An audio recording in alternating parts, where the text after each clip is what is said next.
तो next type of derived data type is function. तो चलो देखते हैं कि फंक्शन क्या होते हैं, उनको कैसे क्रिएट किया जाता है और उनको हमारे प्रोग्राम्स में कैसे यूज किया जाता है।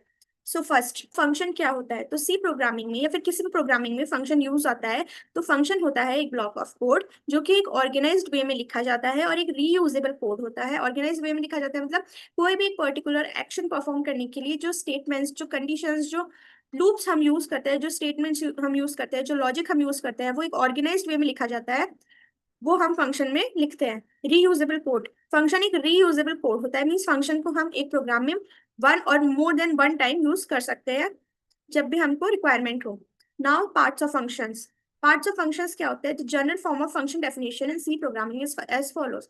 तो हम सबसे पहले देखते हैं फंक्शन का सिंटेक्स। तो फंक्शन के सिंटेक्स में सबसे पहले आता है रिटर्न टाइप। तो रिटर्न टाइप क्या होता है? रिटर्न टाइप वो टाइप होता है जिस टाइप की वैल्यू फंक्शन रिटर्न कर रहा है, उसको बोलते हैं रिटर्न टाइप। फिर आता है फंक्शन नेम।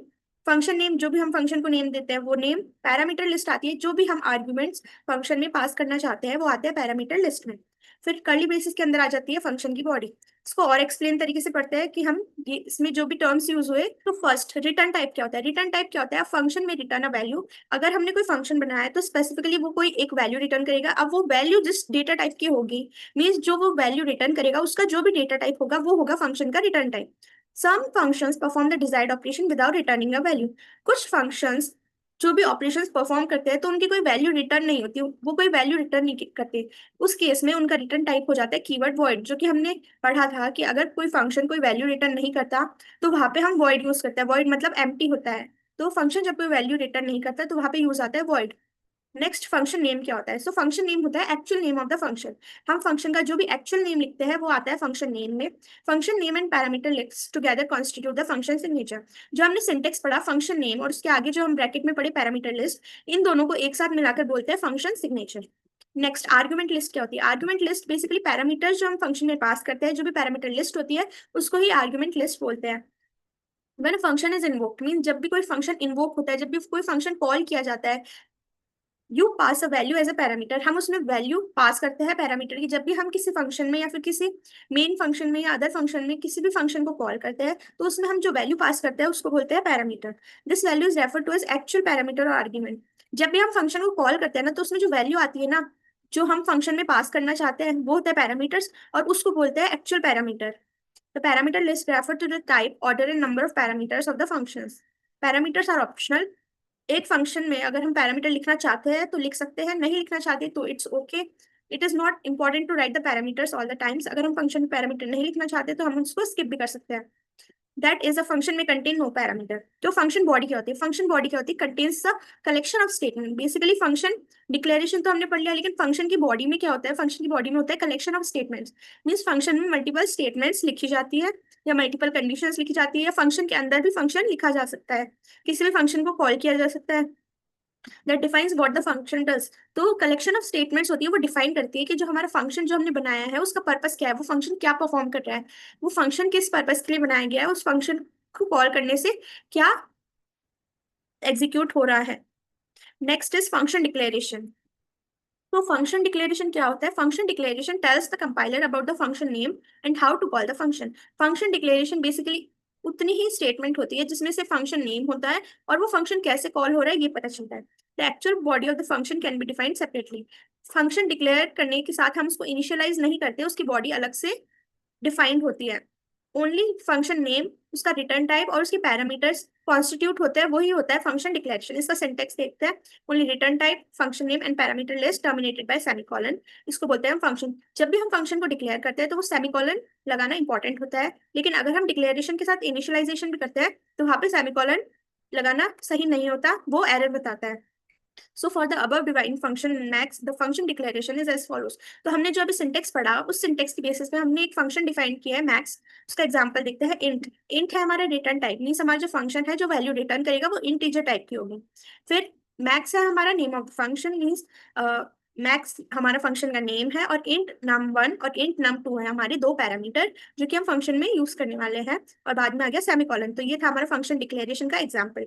अब parameter names are not important in the function declaration, only their type is required so the function is also valid declaration. इसका मतलब है कि पैरामीटर नेम्स हमेशा लिखना पैरा इंपॉर्टेंट नहीं होते। जब भी हम कोई फंक्शन डिक्लेयर करते हैं तो उसमें हम हमेशा पैरामीटर नेम लिखे ही इंपॉर्टेंट नहीं होता, अगर हम पैरामीटर का टाइप भी लिखते हैं तो वो भी काफी होता है। जैसे हमने यहाँ पे लिखा इंट जो हमारा रिटर्न टाइप है, मैक्स जो हमारा फंक्शन नेम है। तो पैरामीटर लिस्ट में हमने सिर्फ डेटा टाइप लिखा है इंट एंड इंट, यहाँ पे हमने पैरामीटर्स के नेम नहीं दिए, तो ये भी बिल्कुल करेक्ट है। Next, a function declaration is required when you define a function in one source file and you call that function in another source file. In such cases, you should declare the function at the top of the file calling a function. जब भी हम function only declare करते हैं तो वो file के top पे declare होता है, और जब हम फंक्शन डिक्लेयर करते हैं एक सोर्स फाइल में तो हम उसको दूसरी सोर्स फाइल में इनिशियलाइज करते हैं, उसको यूज कर सकते हैं। Next, function definition. Function definition को ही फंक्शन इनिशियलाइजेशन बोलते हैं। तो हम पढ़ते हैं कि ये होता क्या है। Function definition contains the actual code that will be executed when the function is called. Function definition में क्या होता है, वो एक्चुअल कोड होता है जो कि एग्जीक्यूट होता है जब भी हम किसी फंक्शन को कॉल करते हैं। मीन्स हमने किसी भी फंक्शन को कॉल किया, कॉल करने के बाद जो हमारा कंपाइलर है वो फंक्शन रीड करेगा, तो फंक्शन की बॉडी में जो भी हमारी स्टेटमेंट्स होगी वो एग्जीक्यूट हो जाएगी। तो बेसिकली फंक्शन डेफिनेशन में वो सारी स्टेटमेंट्स होती है, वो सारा कोड होता है जो कि एग्जीक्यूट होता है जब भी फंक्शन कॉल किया जाता है। This is where the functions logic is implementing. यहाँ पर फंक्शन का लॉजिक इम्प्लीमेंट होता है। तो हम देखते हैं फंक्शन की डेफिनेशन कैसे करते हैं हम किसी भी प्रोग्राम में। तो उसके लिए सबसे पहले हमको लिखना होता है फंक्शन का रिटर्न टाइप, फिर फंक्शन नेम, फिर उसके बाद में राउंड ब्रैकेट्स में आ जाती है पैरामीटर लिस्ट। उसके बाद में हमारी फंक्शन की बॉडी स्टार्ट होती है जिसमें हम रिटर्न करते हैं जिस भी वैल्यू को, या फिर जो भी हमको कलेक्शन ऑफ स्टेटमेंट्स एग्जीक्यूट करना होता है वो हम लिखते हैं फंक्शन की बॉडी में। तो the return type, function name and parameter list must match the function declaration exactly. जो हमारी फर्स्ट लाइन है जिसमें रिटर्न टाइप, फंक्शन नेम और पैरामीटर लिस्ट है, ये फंक्शन डिक्लेरेशन होता है। The function body enclosed in curly braces contains the instruction the function will execute. तो हमारी जो फंक्शन की बॉडी होती है ना, जो कि कर्ली ब्रेसेस के अंदर होती है, वो इंस्ट्रक्शन होल्ड करता है जो भी फंक्शन कॉल होने के बाद एग्जीक्यूट होती है। और if the function has a non void return type, अगर फंक्शन का रिटर्न टाइप नॉन वॉइड है, मतलब वॉइड के अलावा जो भी हमने रिटर्न टाइप है वो डाला है फंक्शन में, मीन्स वॉइड के अलावा जितने भी रिटर्न टाइप है वो सारे इंक्लूड होते हैं इसमें। It must include a return statement that return a value of the specified return type. अगर हमारा कोई भी फंक्शन हमने डिक्लेयर किया है उसका टाइप वॉइड ना होके बाकी कुछ और है, तो उस फंक्शन में एक रिटर्न स्टेटमेंट होना इंपॉर्टेंट है कि वो फंक्शन कोई वैल्यू रिटर्न करे, कोई स्टेटमेंट रिटर्न करे, कोई रिजल्ट रिटर्न करे। Returns a value of a specified return type. Means अगर हम वॉइड के अलावा जो भी रिटर्न टाइप लिखते हैं, जस्ट फॉर एन एग्जाम्पल हमने इंट रिटर्न टाइप लिया किसी भी फंक्शन का, तो फंक्शन की बॉडी के अंदर हमको रिटर्न स्टेटमेंट यूज करना इंपॉर्टेंट होता है जिससे हमको पता चले कि जो रिटर्न कर रहा है फंक्शन वैल्यू वो इंटीजर टाइप की करे। नेक्स्ट, इसको हम एग्जाम्पल से समझते हैं। हमने यहाँ पे एक फंक्शन लिया इंट एड, और ब्रैकेट में हमने लिया इंट ए और इंट बी, मीन्स यहाँ पे इंटीजर टाइप वैल्यू रिटर्न करेगा हमारा फंक्शन, और फंक्शन का नेम है हमारा ऐड।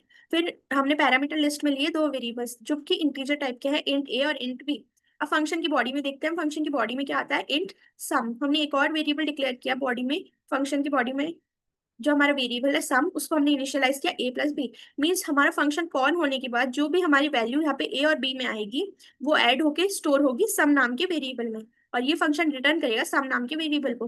मीन्स जहां भी ये फंक्शन कॉल होगा वहां पर वैल्यू चली जाएगी सम की, और सम की वैल्यू है a प्लस बी, और a प्लस बी की वैल्यू इस फंक्शन में आएगी जब भी हमारा फंक्शन कॉल होगा। नेक्स्ट, हमने एक और एग्जाम्पल लिया है वॉइड प्रिंट मैसेज। यहाँ पे वॉइड है, वॉइड है मतलब हमारी जो रिटर्न टाइप है वो वॉइड है, मीन्स ये कोई वैल्यू रिटर्न नहीं करेगा। प्रिंट मैसेज हमारा फंक्शन नेम, और यहाँ पे हमारी पैरामीटर लिस्ट है एम्प्टी, मतलब हम इसमें कोई पैरामीटर नहीं ले रहे। नेक्स्ट, हमारे फंक्शन की बॉडी में सिंपली एक स्टेटमेंट प्रिंट हो रही है, हेलो फ्रॉम द फंक्शन। बस जब भी हमारे फंक्शन कॉल होएगा तो सिर्फ इतना ही प्रिंट होके आएगा, hello from the function, that's it. तो ये था हमारा function definition. Next is function in C. Calling a function क्या होता है, फंक्शन हमने क्रिएट कर लिया, उसको डिक्लेयर कर लिया, उसको इनिशियलाइज कर लिया। नेक्स्ट, जब हमको फंक्शन यूज करना होता है तो हम उसको मेन बॉडी में या फिर किसी दूसरे फंक्शन के अंदर कॉल करते हैं। तो हम फंक्शन कैसे कॉल करते हैं, by creating a function in C you give a definition of what the function has to do. जब भी हम कोई फंक्शन क्रिएट करते हैं तो हम उसकी डेफिनेशन देते हैं, मीन्स उसकी बॉडी में लिखते हैं कि वो फंक्शन क्या करने वाला है, वो फंक्शन कौन सा टास्क परफॉर्म करेगा, या फिर कोई फंक्शन का एक्चुअल कोड क्या है। You to use the function you will have to call that function to perform defined task। उस फंक्शन को यूज करने के लिए हमको फंक्शन कॉल करना होता है टू परफॉर्म और defined task. But to call a function properly, you need to comply with the declaration of the function prototype। function prototype means function जो हमारी declaration है उससे comply करना होता है कि वो function properly work कर रहा है या नहीं। If the function is defined to receive the set of arguments, अगर हमने function declaration में कोई भी argument पास किया है, means कोई वो value कोई ले रहा है, तो हमको उसके कॉल करने पर भी वो वैल्यू पास करनी होगी जो कि फंक्शन डिक्लेरेशन के टाइम हमने उसमें आर्ग्यूमेंट्स दिए हैं। The same number in types of arguments must be pass. Means जो नंबर ऑफ आर्ग्यूमेंट्स और जो टाइप के आर्ग्यूमेंट्स हमने फंक्शन डिक्लेरेशन में दिए हैं, उतने ही आर्ग्यूमेंट्स और उसी डेटा टाइप के आर्ग्यूमेंट्स हमको फंक्शन कॉल करते वक्त पास करने होते हैं।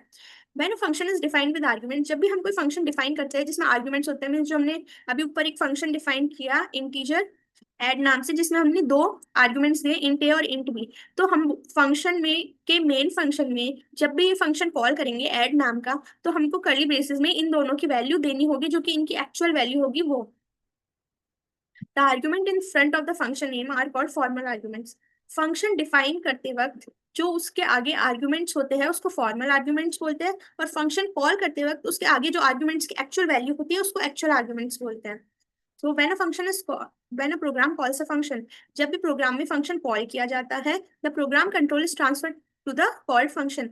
जब भी हम किसी भी मेन फंक्शन में या फिर किसी भी अदर फंक्शन में कोई दूसरा फंक्शन कॉल करते हैं, तो प्रोग्राम का कंट्रोल उस फंक्शन पे पास हो जाता है। अ called function performs a defined task. Called function जो भी फंक्शन कॉल हुआ है वो एक डिफाइंड टास्क परफॉर्म करता है और रिटर्न करता है स्टेटमेंट, एग्जीक्यूट करवाता है जो भी इसमें एक्चुअल कोड दिया हुआ होता है। और when it's function ending closing brace is reached, it returns the program control back to the main function. जो भी फंक्शन हमने कॉल किया है, जब वो फंक्शन खत्म हो जाता है, जब उसकी एंडिंग खत्म हो जाती है, मीन्स वो कर्ली ब्रेसेस बंद हो जाता है, तो जो प्रोग्राम का फ्लो है वो वापस से एक्चुअल फंक्शन पे आ जाता है, एक्चुअल प्रोग्राम पे आ जाता है। तो next is the type of function. C में कितने टाइप के फंक्शन होते हैं? तो सी में मेनली टू टाइप्स के फंक्शंस होते हैं। फर्स्ट स्टैंडर्ड लाइब्रेरी फंक्शंस, जो भी हमको सी लाइब्रेरी देती है वो होता है स्टैंडर्ड लाइब्रेरी फंक्शंस। नेक्स्ट होता है हमारे यूजर डिफाइंड फंक्शन, जो हम अपने कन्वीनियंस के अकॉर्डिंग फंक्शन क्रिएट करते हैं, वो होता है यूजर डिफाइंड फंक्शन। इसको और डिस्क्रिप्शन में समझते हैं। सो स्टैंडर्ड लाइब्रेरी फंक्शंस क्या होता है? स्टैंडर्ड लाइब्रेरी फंक्शंस वो फंक्शन होता है जो बिल्ट इन होता है सी की लाइब्रेरी में। सी प्रोग्रामिंग की जो लाइब्रेरी होती है जिसमें उसके कीवर्ड्स या उसके प्री डिफाइंड फंक्शंस स्टोर होते हैं, वहां पर कुछ बिल्ट इन फंक्शंस होते हैं जिनको कि स्टैंडर्ड लाइब्रेरी फंक्शंस कहा जाता है। ये फंक्शन डिफाइन होते हैं हेडर फाइल में। मीन्स प्रिंट एफ फंक्शन जो हम यूज कर रहे थे आज तक हमारे प्रोग्राम में, ये भी एक स्टैंडर्ड लाइब्रेरी फंक्शन है। और ये फंक्शन काय के लिए यूज होता है? To send formatted output to the screen. Mean जो भी हमारा आउटपुट होता है, मीन जो भी हमको स्क्रीन पे प्रिंट कराना होता है, उसको प्रिंट कराने के लिए हम प्रिंट एफ फंक्शन यूज देते हैं। This function is defined in the stdio.h header file. आपने देखा हम आज तक stdio.h हेडर फाइल अपने प्रोग्राम में यूज करते हैं।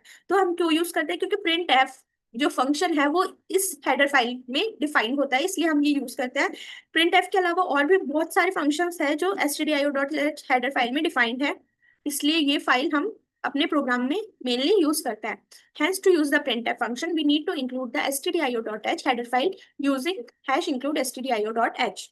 नेक्स्ट हमारा एग्जांपल है the SQRT. SQRT function bracket के साथ कोई भी वर्ड होता है तो हम उसको फंक्शन बोलते हैं। तो the SQRT function calculates the square root of the number. तो सी में एक और बिल्ट इन फंक्शन होता है एसक्यूआरटी, जो क्यों यूज होता है? किसी भी नंबर का स्क्वायर रूट निकालने के लिए। Means the function is defined in the math.h header file. अगर ये फंक्शन हमको हमारे प्रोग्राम में यूज करना है तो उसके लिए हमको एक और हेडर फाइल इंक्लूड करनी होगी हमारे प्रोग्राम में जिसका नाम है math.h। अगर हम math.h मीन्स हम आज तक यूज करते थे stdio.h, उसके साथ हम एक और हेडर फाइल लगाएंगे #include math.h। इसको लगाने के बाद हम अपने प्रोग्राम में sqrt फंक्शन यूज कर सकते हैं। वो डायरेक्टली जो भी हम नंबर डालेंगे उसका स्क्वायर रूट हमको दे देगा। Next is user defined functions. So user defined functions क्या होते हैं? यूजर डिफाइंड फंक्शंस वो फंक्शन होता है जो हम अपनी कन्वीनियंस के अकॉर्डिंग, अपनी नीड्स के अकॉर्डिंग प्रोग्राम में क्रिएट करते हैं। Such function are create by the user are also known as user defined functions. इसका एग्जांपल हम देखते हैं #include stdio.h। ये आ गई हमारी हेडर फाइल। तो उसके बाद आ गया एक फंक्शन वॉइड, फिर फंक्शन नेम। फंक्शन नेम हमारा आ गया एक फंक्शन जो हमने क्रिएट किया है। ये फंक्शन हमने अपनी नीड्स के अकॉर्डिंग क्रिएट किया है, ये है यूजर डिफाइंड फंक्शन। तो ये रिटर्न टाइप है इसका वॉइड। फंक्शन नेम है हमारा फंक्शन नेम इटसेल्फ। फिर यहाँ पे आ गया राउंड ब्रैकेट जिसमें हम पैरामीटर्स पास नहीं कर रहे। फिर इसके बाद आ गई फंक्शन की बॉडी। फंक्शन की बॉडी क्लोज होने के बाद आ गया इंट मेन, हमारा मेन फंक्शन। मेन फंक्शन की बॉडी में हमने फंक्शन डिक्लेयर किया फंक्शन नेम नाम से, उस फंक्शन को हमने कॉल कर दिया फंक्शन नेम ब्रैकेट और सेमीकोलन, और हमारा मेन फंक्शन हो गया क्लोज। ये था हमारा सिंटेक्स यूजर डिफाइंड फंक्शन का। सो इन द ये जो हमारा एग्जांपल था फंक्शन नेम जो कि हमने यहाँ पे दिया है, फंक्शन नेम नाम का हमारा यूजर डिफाइंड फंक्शन है। That is the user defined function and standard library function. These are the two types of functions that is used in the C language. Next we see examples related to the topics above. So first, calculator using function. हम भी हमने पढ़ा function दो types के होते हैं, standard library function और user defined function. तो सबसे पहले हम एक कैलकुलेटर बनाएंगे फंक्शन यूज करके। फंक्शन यूज करके हम एक कैलकुलेटर बनाएंगे, उसमें हमको कैलकुलेटर में जैसे मल्टीपल ऑपरेशंस होते हैं वैसे ही फंक्शन में हमको मल्टीपल फंक्शंस यूज करने पड़ेंगे इस प्रोग्राम में, ताकि हम कैलकुलेटर के डिफरेंट डिफरेंट ऑपरेशन परफॉर्म कर सकें। तो कैलकुलेटर में बेसिकली 4 ऑपरेशंस होते हैं जो हम कॉमनली यूज करते हैं। एक होता है एडिशन, एक होता है सब्ट्रैक्शन, एक होता है मल्टीप्लिकेशन और एक होता है डिवीजन। तो 4 अलग अलग ऑपरेशंस के लिए हमको 4 अलग अलग फंक्शन बनाने होंगे। एक फंक्शन में लॉजिक होगा 2 नंबर्स ऐड करने का, एक में होगा सब्ट्रैक्ट करने का, एक में होगा मल्टीप्लाई करने का और एक में होगा डिवाइड करने का। तो सबसे पहले हमारी प्रोग्राम में आ जाएगी hash include stdio dot h header file. Header file सब फंक्शन में लिखना बहुत इंपॉर्टेंट है। नेक्स्ट हमारा सबसे पहला फंक्शन आ गया ये वाला फंक्शन हमारा है एडिशन के लिए। सो एडिशन के लिए हमको सबसे पहले क्या इंपॉर्टेंट है, फंक्शन डिक्लेयर करना। सबसे पहले हमने फंक्शन डिक्लेयर कैसे किया, फंक्शन का रिटर्न टाइप हमने दे दिया डबल। डबल मीन्स जो भी हमारी वैल्यूज है वो पॉइंट में भी आ सकती है और होल नंबर भी हो सकती है। मीन्स आगे पॉइंट में 0 आ जाएगा, लेकिन यहाँ पे पॉइंट के आगे अगर कोई वैल्यू हुई 0 के अलावा तो वो भी प्रिंट होगी। तो हमने सबसे पहले ऐड फंक्शन लिया, ऐड फंक्शन का हमने रिटर्न टाइप लिखा डबल और इसमें 2 आर्गुमेंट्स लिए जो कि डबल वेरिएबल है। डब यहाँ पे वेरिएबल है फर्स्ट num1 और सेकंड वेरिएबल है num2। तो यहाँ पे हमने 2 आर्गुमेंट्स लिए, इसमें हमारे जो वेरिएबल्स है वो डबल टाइप के हैं। फिर इसके बाद फंक्शन बॉडी में देखते हैं, फंक्शन बॉडी में हमारा क्या आ रहा है, जब हमारा यहाँ पे रिटर्न टाइप वॉइड नहीं होता, मीन्स किसी भी फंक्शन का रिटर्न टाइप अगर वॉइड नहीं होता तो उस फंक्शन में रिटर्न स्टेटमेंट यूज होना इंपॉर्टेंट है। तो इस फंक्शन में रिटर्न क्या कर रहा है, रिटर्न कर रहा है num1 plus num2। num1 plus num2 क्या है, इस फंक्शन के आर्गुमेंट्स है, इस फंक्शन में यूज्ड वेरिएबल्स है जो कि फंक्शन कॉल करते वक्त वैल्यू इसमें आएगी। तो ये फंक्शन क्या करेगा, रिटर्न करेगा num1 और num2 जो भी वैल्यू यहाँ पे एंटर होगी उनको ऐड करके रिटर्न कर देगा। नेक्स्ट हमारा फंक्शन है सब्ट्रैक्शन के लिए। तो सब्ट्रैक्शन के लिए हमने फंक्शन लिया सब्ट्रैक्ट और फिर ये भी डबल वैल्यू रिटर्न करेगा। इसमें भी हमने 2 आर्ग्यूमेंट्स लिए हैं, first is num1 and second is num2 जो दोनों ही डबल टाइप के हैं, और ये फंक्शन रिटर्न करेगा num1 में से num2 सब्ट्रैक्ट करके। सिमिलरली हमने थर्ड फंक्शन लिया है, थर्ड फंक्शन है हमारा मल्टीप्लिकेशन के लिए।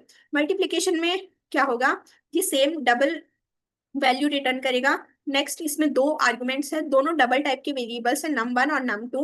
और ये हमारा फंक्शन क्या करेगा, ये फंक्शन भी दोनों वैल्यू को मल्टीप्लाई करके रिटर्न करेगा।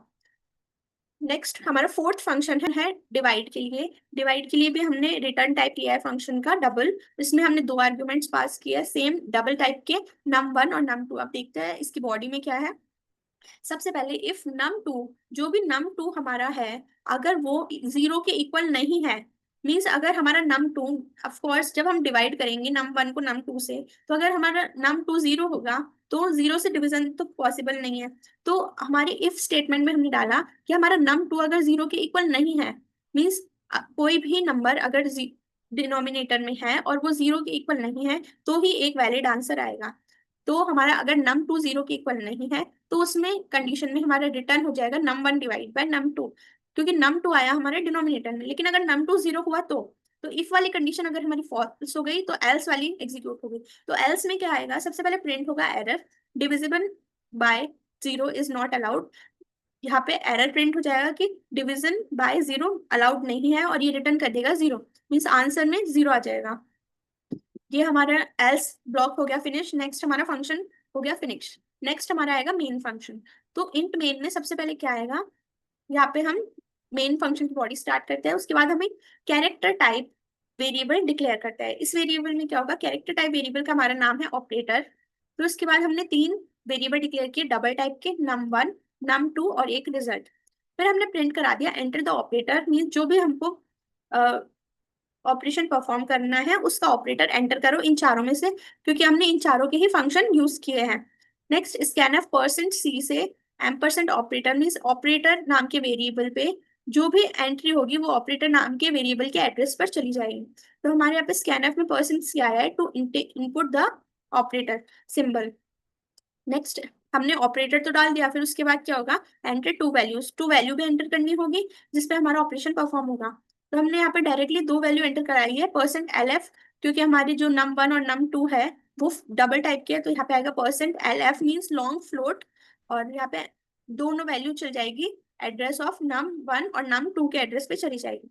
नेक्स्ट हमने यहाँ पे यूज किया है स्विच केस, जैसे कि हमने पढ़ा था, जो कि स्विच केस होता है वो डिफरेंट डिफरेंट कंडीशंस पे वर्क करता है, डिफरेंट डिफरेंट केस पे वर्क करता है। जिस भी केस का मैच हो जाता है वो केस वाला ब्लॉक एग्जीक्यूट हो जाता है और वो स्विच केस टर्मिनेट हो जाता है। तो हमने यहाँ पे चार ऑपरेशंस लिए थे, इसलिए हम यहाँ पे चार केस लेंगे और एक आएगा हमारा डिफॉल्ट केस।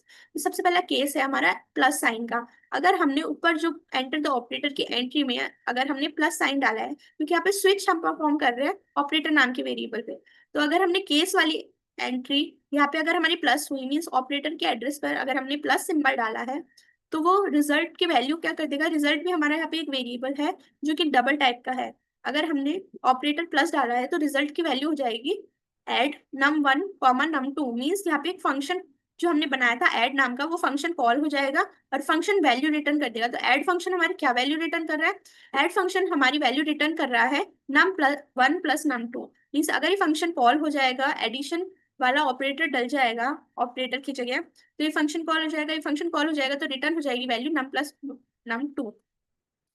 सो फिर हो जाएगा ब्रेक, मीन्स ये स्विच केस टर्मिनेट हो जाएगा, आगे वो कोई केस चेक नहीं करेगा। नेक्स्ट केस है हमारा माइनस सिंबल का। अगर हमने ऑपरेटर के प्लेस पर माइनस सिंबल डाला है तो रिजल्ट हमारा जो वेरिएबल है उसकी वैल्यू हो जाएगी सब्ट्रैक्ट, सब्ट्रैक्ट वाला फंक्शन कॉल हो जाएगा और जो भी वो वैल्यू रिटर्न करेगा वो वैल्यू आ जाएगी हमारी रिजल्ट नाम के वेरिएबल में और फिर ब्रेक हो जाएगा। अगर ये हमने जो ऑपरेटर एंटर किया है वो इस केस से भी मैच नहीं हुआ तो वो नेक्स्ट मल्टीप्लीकेशन का केस मैच करेगा, अगर वो भी मैच नहीं हुआ तो नेक्स्ट डिवीजन का केस मैच करेगा, और अगर वो भी मैच नहीं हुआ, अगर हमारी ऑपरेटर में इन चारों के अलावा कोई और ऑपरेटर एंटर हुआ है तो डिफॉल्ट केस एग्जीक्यूट हो जाएगा। डिफॉल्ट केस में क्या एग्जीक्यूट होगा, इनवैलिड ऑपरेटर, मीन्स आपने जो भी ऑपरेटर डाला है वो इनवैलिड है और रिटर्न कर देगा 1। नेक्स्ट स्विच केस के बाहर आते हैं हम। If operator equal equal plus, means अगर हमारा ऑपरेटर प्लस है और ये जो दो स्टैंडिंग लाइंस है वो और के लिए यूज आता है, और के लिए मतलब जितनी भी हमने एंट्री दी है उनमें से अगर एक भी ट्रू है तो जो ब्लॉक ऑफ कोड है वो एग्जीक्यूट हो जाएगा।